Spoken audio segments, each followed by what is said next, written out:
olsun. Necə aparıram mən özümə? Necə aparıram? Gel bura kaynananam. Gel ey gel. Gel. Kaynananam ey kaynanam.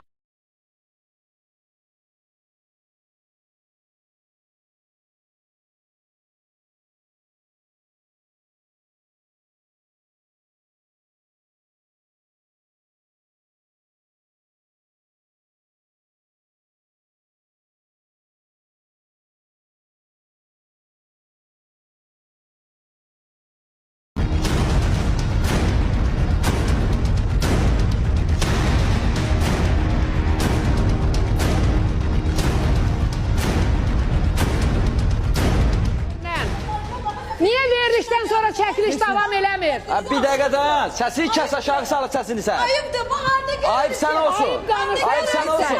Başa düşdün sən bunu. Bir dakika, Ayıp sən olsun. Bir dakika. Bunu sizinlə sifətinə bax. Bir dakika, xahiş edirəm. Bir Sən dakika. nəsən? Sən.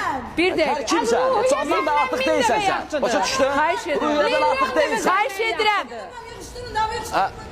Səni də yığışdırmaq lazımdır burada. Səni rədd eləmək lazımdır bu stüdyodan. Başa düşdün? Bəli, səni rədd eləmək lazımdır. Bayram, sən necə kişisən? Bir dəqiqə da. Bu necə saxlamsan, hə?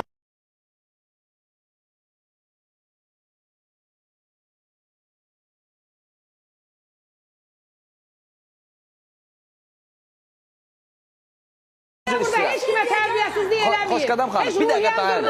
Çox əsr istəyirəm, bir dəqiqə dayan. Bir dəqiqə saxla. Bir saxla. Saxla. Oğul deyil, Bir oğul dəqiqə. deyil.